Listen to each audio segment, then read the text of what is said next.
नमस्कार, मैं रवीश कुमार। ऐसा क्यों है कि बिहार में नौकरी को लेकर जो बहस चल रही है उसका दुनिया में नौकरी को लेकर चल रही बहस से कोई लेना देना नहीं। यह उस बिहार के लिए वाकई निराशाजनक है जिसके लाखों छात्र अपने दिन की शुरुआत नौकरी की चिंता से करते हैं, नौकरी के लिए तैयारी से करते हैं। उस बिहार में नौकरी को लेकर इतनी खराब बहस क्यों हो रही है?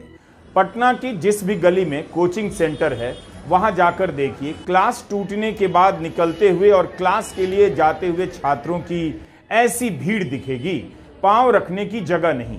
किसी सुपरहिट फिल्म के खत्म होने के बाद सिनेमा हॉल के चारों तरफ जिस तरह भीड़ लग जाती है, वैसा ही मंजर आपको पटना की इन गलियों में दिखेगा।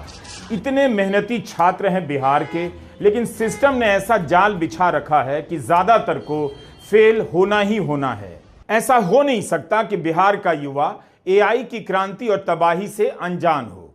घर घर में लड़के इंजीनियर बनने की तैयारी करते हैं। हजारों लड़के और लड़कियां सॉफ्टवेयर इंजीनियर बनकर भारत के अलग अलग शहरों और अमेरिका से लेकर ब्रिटेन तक में नौकरी कर रहे हैं। फिर बिहार में एआई को लेकर थर्ड क्लास बहस क्यों है? जो बिहार कभी आईटी हब नहीं बन सका, वो क्या अगले 10 साल में एआई का हब बन सकता है? एआई के आने से कितनी नौकरियां चली जाएंगी या पैदा होंगी, यह सवाल कोई पूछ भी नहीं रहा।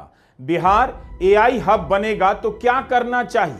भारत में ही किस शहर की तरफ देखना चाहिए जिसे मोदी सरकार के दौर में आप एआई हब के रूप में जानने लगे हैं? क्या इन सब पर इस चुनाव में बहस हो रही है?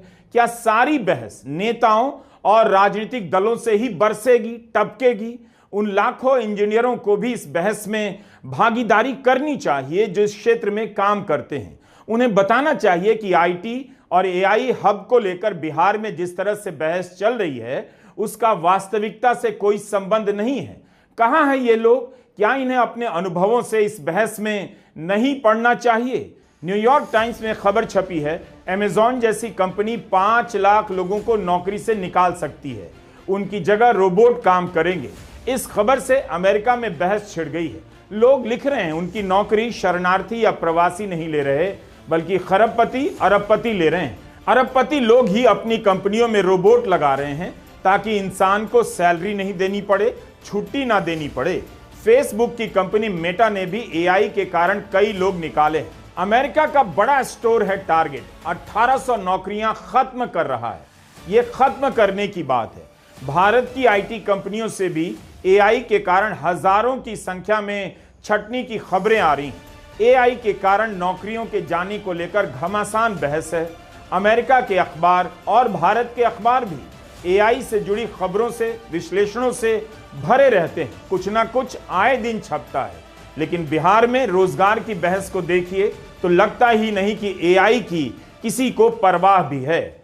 अमेरिका में बहस चल रही है। अमेजॉन 5 लाख लोगों को निकालकर रोबोट का इस्तेमाल करेगी तो नौकरी का क्या भविष्य है? जब दुनिया में आईटी सेक्टर खत्म होने लगा, तब बिहार को आईटी सेक्टर का हब बनाने का फर्जी सपना परोसा गया, पूरा हुआ नहीं। और जब एआई के कारण नौकरियां जाने लगी तो बिहार को अगले 10 साल में एआई हब बनाने का नया सपना दिया जा रहा है। एक ही गठबंधन के अमित शाह अगले 10 साल में बिहार में एआई हब बनाने की बात कर रहे हैं। उसी गठबंधन के नेता बिहार के मुख्यमंत्री नीतीश कुमार अगले 5 साल में 1 करोड़ युवाओं को नौकरी और रोजगार देने की बात कर रहे हैं। किस तरह की नौकरी होगी, क्या सैलरी होगी, कोई चर्चा नहीं। एआई के इस दौर में अमेजॉन जैसी कंपनी 1 करोड़ लोगों को रोजगार नहीं दे सकती, लेकिन बिहार के मुख्यमंत्री 1 करोड़ रोजगार देने का वादा कर रहे हैं। करीब 2 दशक से मुख्यमंत्री रहे, सरकार स्थायी रही, नेतृत्व भी जमा रहा।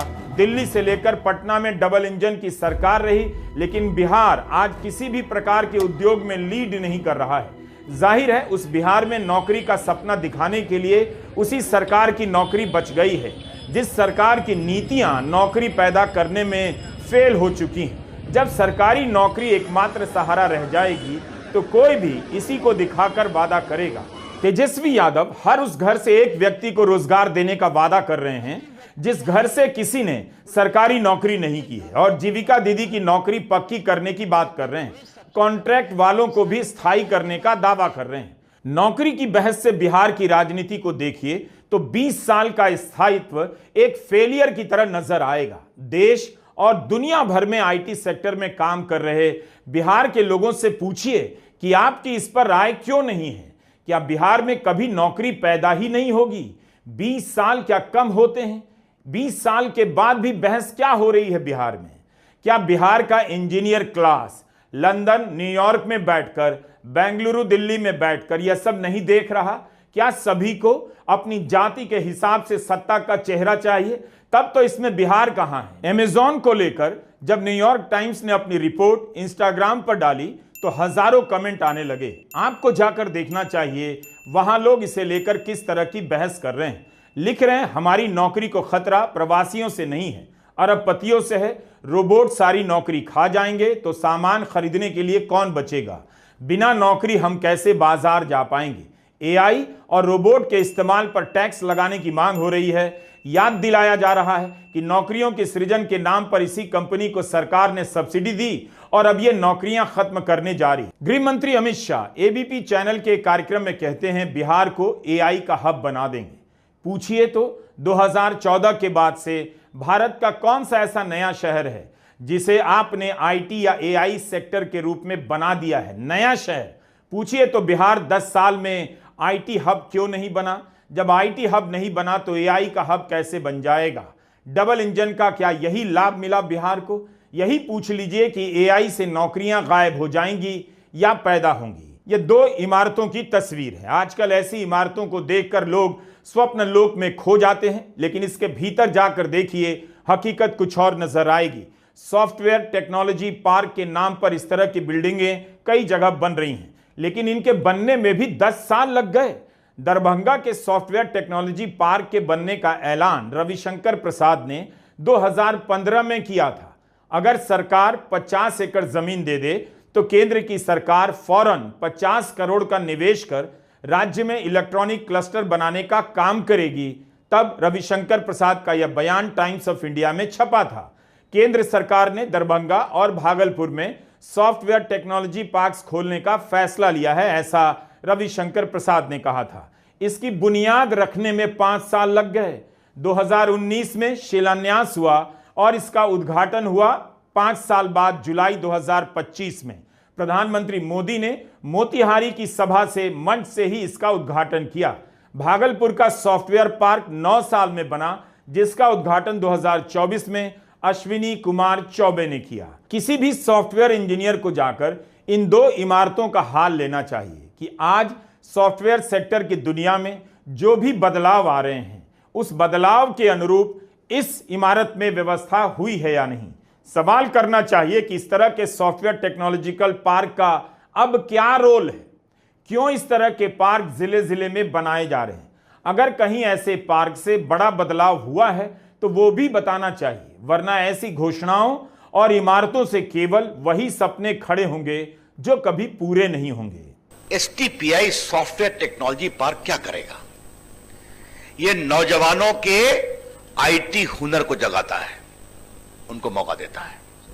और तुम जो बच्चियां बैठी हो ना, तुमसे भी कहूंगा, अगर मोबाइल से खेलना जानती हो तो तुमको एसटीपीआई जगह देगा आगे बढ़ने के लिए। हमारे बिहार के बच्चे के हुनर बहुत है, अवसर की कमी थी, इसलिए मैंने कोशिश की। और आज मैं बिहार सरकार के मुख्यमंत्री नीतीश कुमार जी, आदरणीय सुशील जी का, उनकी सरकार का धन्यवाद करता हूं कि आपने भागलपुर में जगह दिया, आपने दरभंगा में जगह दिया, और ये 10 करोड़ की लागत से एक बहुत बड़ा सेंटर बनेगा। इसलिए हमने कहा कि बिहार की इस बहस में बिहार के सॉफ्टवेयर इंजीनियर की आवाज होनी चाहिए, वही बेहतर बता सकते हैं। जाति की वफादारी इतनी भी बड़ी नहीं होनी चाहिए। कोई सवाल नहीं, कोई सुझाव नहीं, यह कैसे हो सकता है? दुनिया भर में सॉफ्टवेयर सेक्टर एआई की आंधी से उड़ रहा है, उधिया गया है, लेकिन बिहार में इसके नाम पर पार्क बन रहा है। उसमें भी 5 साल लग गए बुनियाद रखने में, 5 साल लग गए उद्घाटन होने में। 2015 में जो नौजवान 25 साल के रहे होंगे और उम्मीद करते होंगे कि इस पार्क से उनका कुछ फायदा हो जाएगा, वो आज 35 साल के हो चुके होंगे।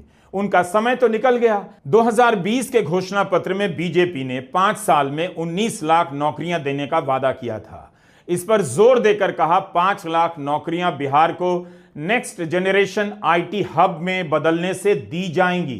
5 साल बीत गए, क्या बिहार आईटी हब बना, नेक्स्ट जनरेशन आईटी हब बना? बल्कि इस 5 साल में भारत के जिन शहरों को आईटी हब के रूप में जाना जाता था, वहां एआई के कारण तबाही आ चुकी है, नौकरियां जाने लगी हैं और नई नौकरियां कम होती जा रही हैं। इसी तरह 2015 में वादा किया गया मुजफ्फरपुर और बक्सर में national institute of electronics and information technology बनेगा, बीजेपी ने किया। इसके 10 साल बाद 10 साल बीत गए तो मौजूदा आईटी मंत्री अश्विनी वैष्णव मुजफ्फरपुर में पटना NIELIT के एक्सटेंशन सेंटर का उद्घाटन करते हैं, जबकि मीडिया रिपोर्ट से पता चलता है 2023 से ही यहां छात्र पढ़ रहे हैं। इस सेंटर में 1 महीने से लेकर 18 महीने तक की कंप्यूटर ट्रेनिंग दी जाती है। अलग अलग कोर्स हैं जिसकी फीस 2300 रुपए से लेकर 43,000 तक है। जो आईटी सेक्टर अब खत्म हो रहा है या बदल रहा है, भारत सरकार आईटी सेक्टर के निचले दर्जे के काम के लिए ट्रेनिंग सेंटर खोल रही है। वह भी इस सेंटर को खोलने में भारत सरकार को 10 साल लग गए, जिसका वादा रविशंकर प्रसाद ने 2015 में किया था। इसकी वेबसाइट आप खुद भी देखिए और बताइए कि इसकी वेबसाइट औसत है या नहीं। कहीं से इसकी वेबसाइट देखकर लगता है कि भारत में किसी को वेबसाइट बनाने का काम भी आता है। 2020 के बिहार विधानसभा के चुनाव में प्रधानमंत्री मोदी आत्मनिर्भर की बात कर रहे थे और बिहार को आईटी हब बनाने की संभावनाओं का सपना दिखा रहे थे। 5 साल बाद इसी का हिसाब दे दें, बिहार में कहां आईटी हब बना है? साथियों, बिहार में आईटी हब बनने की पूरी संभावना है। यहां पटना में भी आईटी की बड़ी कंपनी ने अपना ऑफिस भी खोला है। सिर्फ ऑफिस ही नहीं खोला है, बिहार के नौजवानों के लिए नए अवसर भी खुले हैं। बीते सालों में दर्जन भर बीपीओ पटना, मुजफ्फरपुर और गया में खुल चुके हैं। इससे भी अनेकों युवाओं को रोजगार मिला है। मैं पटना के लोगों से जानना चाहता हूं, बिहार के लोगों से जानना चाहता हूं, क्या जंगल राज में बिहार आईटी हब बनने का सपना भी देख सकता था? 5 साल पहले प्रधानमंत्री मोदी कह रहे हैं जंगल राज में बिहार आईटी हब बनने का सपना भी देख सकता था। बिहार में जिस कालखंड को वे जंगल राज मानते हैं, उसी कालखंड में क्या मध्य प्रदेश, राजस्थान, उत्तर प्रदेश आईटी हब बन गया, एआई हब बन गया? वहां पर किसकी सरकार लंबे समय से रही है? हर चीज में जंगल राज ले आइए, कह दीजिए एआई हब भी जंगल राज के कारण नहीं बना, फिर दिखा दीजिए कि उस समय से आप एआई खोजकर बैठे हुए हैं, बस बिहार लागू नहीं कर रहा है। सरकार में तेजस्वी यादव का अनुभव 2-3 साल का ही है, लेकिन गुजरात सरकार में और भारत सरकार में प्रधानमंत्री मोदी और गृहमंत्री अमित शाह के अनुभवों को देखिए। नीतीश कुमार करीब 19 साल से लगातार मुख्यमंत्री हैं। अगर रोजगार और नौकरी का आइडिया इनके पास होता तो आज बिहार की ऐसी हालत नहीं होती कि 94 लाख परिवार 6,000 रुपए भी नहीं कमा पाते। ज्यादातर लोगों की कमाई बिहार में 20,000 के आसपास है, उससे कम है। इसका मतलब है कि पुल, पुलिया, बिल्डिंग बना देने से राज्य में ठेकेदार ही अमीर हुए, जनता गरीब रह गई। तो सत्ता में रहने के 3 सबसे अनुभवी लोग प्रधानमंत्री नरेंद्र मोदी, गृहमंत्री अमित शाह और मुख्यमंत्री नीतीश कुमार आईटी हब के मामले में इतना खराब रिकॉर्ड क्यों दिखा रहे हैं? इनसे एक सॉफ्टवेयर टेक्नोलॉजिकल पार्क बनने में 10-10 साल क्यों लगे? कोई जवाब देने वाला नहीं। बिहार सरकार ने ही जाति गणना कराई जब नीतीश कुमार और तेजस्वी यादव की साझा सरकार थी। कोई भी सरकार इतनी ईमानदारी से ऐसा सर्वे नहीं करा सकती जिसके आंकड़े उसी की नाकामी, उसकी सारी नीतियों के फेल कर जाने के गवाह बन जाएं। 20 साल तक स्थायी शासन के दौर के बाद भी बिहार मूल रूप से एक गरीब राज्य है, पिछड़ा राज्य नजर आता है। तेजस्वी यादव तो विपक्ष के नेता हैं, सत्ता में आने के लिए वादे करेंगे, बताना उन्हें भी चाहिए क्या बिहार के पास इतना बजट है। लेकिन जो 20 साल से सत्ता में हैं, पहले उन्हें भी हिसाब देना चाहिए कि बिहार की सरकार ज्यादा से ज्यादा कितनी नौकरी दे सकती है। क्या नीतीश कुमार ऐसी कोई संख्या बता सकते हैं? फिर उन्होंने कैसे वादा कर दिया 5 साल में 1 करोड़ नौकरियां और रोजगार देंगे। क्या 50 लाख सरकारी नौकरी वे दे सकते हैं? इसका बजट क्या होगा बीजेपी जोड़कर क्यों नहीं बताती? या नीतीश कुमार प्रति व्यक्ति के हिसाब से पैसा जोड़कर क्यों नहीं बताते? अगर नीतीश कुमार पैसा दे सकते हैं तब फिर तेजस्वी यादव भी दावा करेंगे कि वे भी हर घर से 1 को सरकारी नौकरी देंगे। 2024-25 का आर्थिक सर्वेक्षण है बिहार का। इसमें एक डेटा मिला साल 2024 का कि आप जानते हैं कितने लोगों को उस साल सरकारी नौकरियां दी गई? बीपीएससी, बीटीएससी, बीपीएसएससी और सीएसबीसी सबने मिलाकर कुल 2,26,835 सरकारी नौकरियां दी हैं। इस साल सबसे अधिक भर्ती हुई थी। पहले के 3 वर्षों में इतनी भर्ती नहीं हुई। यह भी उस साल का आंकड़ा है जब नीतीश कुमार और तेजस्वी यादव की सरकार थी। एक साथ 1.25 लाख टीचर को नियुक्ति पत्र दिया गया। तब 2 नवंबर 2023 को पटना के गांधी मैदान में नियुक्ति पत्र दिया गया। तेजस्वी के सरकार से हटने के बाद भी नीतीश कुमार और बीजेपी की सरकार साबित कर सकती थी कि उस बहाली में पैसे का खेल हुआ था या नहीं, लेकिन ऐसा कुछ भी नहीं हुआ। 2020 के चुनाव में नीतीश कुमार याद दिलाया करते थे उन्होंने 6 लाख नौकरियां दी हैं। इस बार के चुनाव में दावा कर रहे हैं पिछले 5 वर्षों में 40 लाख को रोजगार दिया, 10 लाख को नौकरी दी। 1 साल में आप 2.25 लाख लोगों की भर्ती कर पाते हैं। अगले 5 साल में क्या आप 50 लाख लोगों को सरकारी नौकरी दे सकते हैं? बिहार की आबादी वर्तमान समय के प्रोजेक्शन के अनुसार 13.5 करोड़ है और 4.2% पर फैमिली ऑन एन एवरेज होते हैं। अगर आप उससे डिवाइड करें तो 3 करोड़ कुछ लाख के आसपास आता है। 23 लाख लोगों के पास सरकारी नौकरियां, उनको आप हटा दें तो भी 2 करोड़ 90 लाख के आसपास परिवार पड़ते हैं। और हर व्यक्ति को अगर आप सरकारी नौकरी देंगे तो मिनिमम 30-35 हजार तनख्वाह से लेकर 2 लाख तक की तनख्वाह होती है, यानी 70-75 हजार रुपए ऑन एन एवरेज सैलरी पड़ेगी। तो मतलब 10 लाख रुपए साल, और 10 लाख रुपए साल को अगर आप 2 करोड़ 90 से गुणा कर दें तो 29 लाख करोड़ रुपए। बिहार का बजट है 3,17,000 करोड़ रुपए। कहावत होती है उतने पांव पसारिए जितनी चादर होए, पर उतनी बात बोलिए जिसका 1/10 भी बजट न होए। सुधांशु जी का ज्ञान शायद व्हाट्सएप यूनिवर्सिटी से आता है, इसलिए उनको मालूम नहीं कि बिहार में कितने परिवार है। 3 करोड़ से ऊपर नहीं सुधांशु जी, 2 करोड़ 76 लाख है। कास्ट सर्वे में ही निकल करके आया। फिर आप कह रहे हैं कि अगर हर घर सरकारी नौकरी दीजिएगा तो 75,000 सैलरी होगा। मतलब स्टार्टिंग सैलरी में ही IAS IPS का सैलरी आप बता रहे हैं क्या? फिर आप कहते हैं कि जितना चादर है उतना ही पांव पसारिए। नहीं, चादर आपको बड़ा करना पड़ेगा, क्योंकि बिहारी अब बेरोजगारी से ठिठुरेगा नहीं। और कैसे रोजगार दिया जाता है हमसे सीखिए। प्रधानमंत्री जी कह रहे थे मोतिहारी का चीनी मिल चालू करवा के चीनी का चाय पिएंगे। 10 सालों में चालू नहीं हुआ, पर 17 महीने में तेजस्वी जी का कार्यकाल आया, उन्होंने रीगा का मिल चालू किया चीनी का, और साथ ही उससे रोजगार के अवसर सृजित हुए। अभी फिर तेजस्वी जी ने क्या कहा, जुमलेबाजी को दरकिनार कहते हुए ये कहा है कि हम आएंगे तो हम अधिनियम ला करके हर घर सरकारी नौकरी देंगे। मतलब जो कानून आएगा उसको खुद भी बाधित होंगे, खुद भी बंधे हुए होंगे, उनको करना पड़ेगा। और आप खुद देखिए, आज भी गए दरभंगा में तेजस्वी जी, उन्होंने क्या कहा, उन्होंने यही कहा कि हम आएंगे तो 2 चीनी मिल यहाँ का चालू करवाएंगे, अशोक पेपर मिल चालू करवाएंगे, इससे हर घर रोजगार मिलेगा। लेकिन आपके आंकड़े कहाँ से आते मुझे समझ नहीं आता, क्योंकि आप ही लोगों ने कहा था ना कि हर खाते में 15 लाख जाएंगे। अब 15 लाख इंटू 1.4 बिलियन कर लीजिए, 10 टू द पावर कितना जीरो जाएगा, समझ से बाहर है। कहते हर साल 2-2 करोड़ रोजगार मिलेंगे, 22 करोड़ हो जाना चाहिए था, वो भी नहीं नजर आ रहा है। पर प्रायोरिटीज आपकी अलग है। आज भी प्रधानमंत्री बिहार गए, बिहार में जाकर उन्होंने क्या बोला हर किसी को हम 1 GB डेटा दिलवा रहे हैं बहुत सस्ते में। ताकि वो आपका डेटा किस लिए, ताकि प्रधानमंत्री जी के रील्स देखे वो लोग। अब रीलबाजी से बिहार नहीं चलेगा, रोटी रोजगार से चलेगा। सबको डेटा नहीं आटा चाहिए, और उस आटे के लिए जॉब चाहिए। जॉब का सृजन कैसे होगा, एग्रो बेस्ड इंडस्ट्रीज लाएंगे, PM मित्र पार्क लाएंगे, फिशरी इंडस्ट्री लगाएंगे, सिल्क इंडस्ट्री लगाएंगे, फूड प्रोसेसिंग यूनिट्स लगाएंगे, उससे रोजगार का सृजन होगा। बस करने की इच्छा शक्ति चाहिए तो चादर अपने आप बड़ी हो जाती है।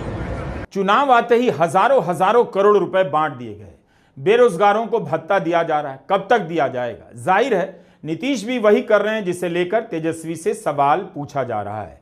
सरकारी नौकरी के अलावा बिहार में अब कोई रास्ता नहीं बचा है। नीतीश कुमार को बताना चाहिए कि इतनी नौकरी की बहार है बिहार में, तब भी चुनाव से पहले उन्हें करीब 19,000 करोड़ से अधिक की राशि लोगों में क्यों बांटनी पड़ गई? 1 महीने के भीतर बिहार के राजस्व का 32% हिस्सा लोगों में बांट दिया गया। एक दिन में 25 लाख महिलाओं के खातों में 10,000 रुपए भेजे गए। क्या इस पैसे से वाकई रोजगार पैदा होगा? क्या यही शासन चलाने का योग्य तरीका है? महाराष्ट्र में तो यही किया गया। 200 करोड़ तो केवल लड़की बहन योजना के प्रचार पर खर्च कर दिए गए।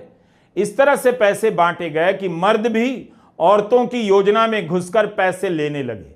25 अगस्त को महाराष्ट्र की महिला बाल कल्याण मंत्री अदिति तटकरे ने ट्वीट किया कि मुख्यमंत्री लड़की बहन योजना के तहत शुरुआती जानकारी मिली है कि 26 लाख लाभार्थी ऐसे हैं जो इस योजना में पैसे लेने की पात्रता नहीं रखते। मंत्री का ट्वीट है कि 26 लाख गलत लोगों को पैसे दिए गए। जाहिर है हड़बड़ी में पैसे दिए गए क्योंकि उस समय चुनाव आने वाला था। वहां तो बीजेपी भी सरकार में थी और अब उसी की सरकार है। एक्सप्रेस ने रिपोर्ट किया है कि अभी तक जिन लोगों को पकड़ा गया है कि वे गलत तरीके से इस योजना में पैसे ले रहे थे, उनसे वसूली होगी या नहीं, साफ नहीं। तो आप बताइए, यह उस सरकार का लक्षण हो सकता है जो दावा करती है सरकार चलाना उसे ही आता है, उसे ही सारी समझ हासिल है। बीजेपी अगर तेजस्वी से सवाल पूछ रही है कि इतनी नौकरी देने के लिए पैसे कहां से लाएंगे, तो बताए कि महाराष्ट्र में कहां से पैसा आ रहा है। वहां क्यों उनके मंत्री कह रहे हैं उनके विभाग का बजट कहीं और जा रहा है? क्योंकि लड़की बहन योजना के तहत पैसे देने के लिए सरकार को दिक्कत हो रही है। इलॉन मस्क ने एक बात कही है कि एआई ही अब सारी नौकरियां करेगा, आम लोग बाकी का काम कर पाएंगे, जैसे सब्जियां खरीदने के बजाय उगाने का काम। अगर सब्जियां उगाना भविष्य की बची हुई नौकरी है, तो बिहार ने पिछले 20 साल में इसी सेक्टर में क्या प्रगति की है, इस पर ही बहस हो और इसकी संभावनाओं की पड़ताल हो। हम तो इस पर भी बात नहीं कर रहे कि रेलवे, जो भारत में रोजगार देने वाला दूसरा बड़ा सेक्टर माना जाता है, वो एआई से प्रभावित होगा या नहीं। एआई के कारण रेलवे की कितनी नौकरियां खत्म होने वाली हैं।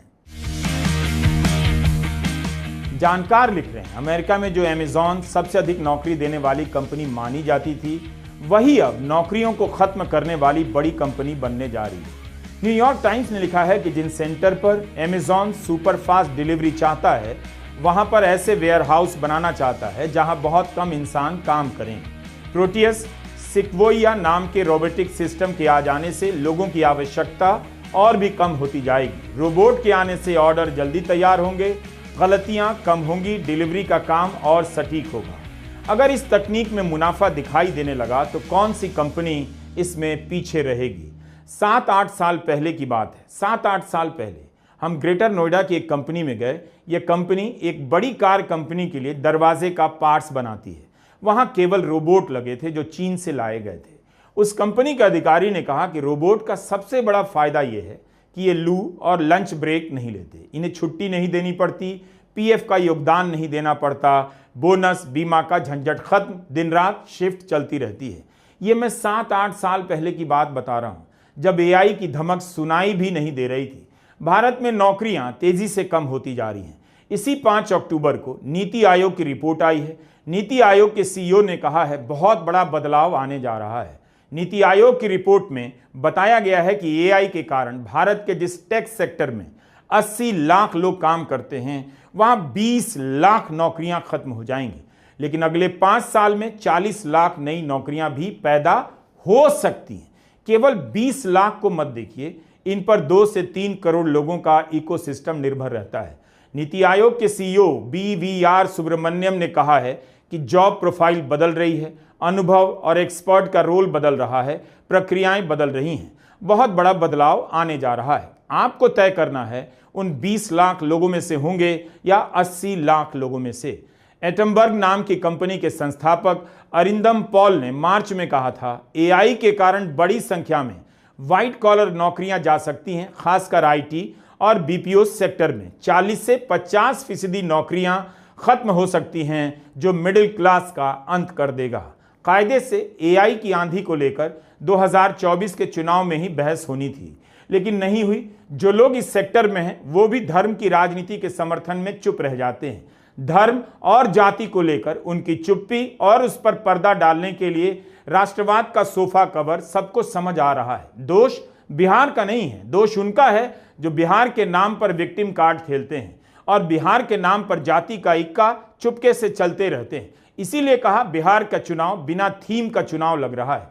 सब अपनी अपनी जातियों के पूर्वाग्रह के हिसाब से गोटियां सेट कर रहे हैं, तर्कों को फ्रेम कर रहे हैं। यह चुनाव नीतीश कुमार की सक्रिय राजनीति का आखिरी चुनाव है। पिछले 20 साल से बिहार की राजनीति ने जो भी मोड़ लिया, वहां से एक बार फिर बिहार अपना रास्ता बदल रहा है। वो रास्ता कैसा होगा, इसे लेकर कोई बहस नजर नहीं आती। नमस्कार, मैं रवीश कुमार।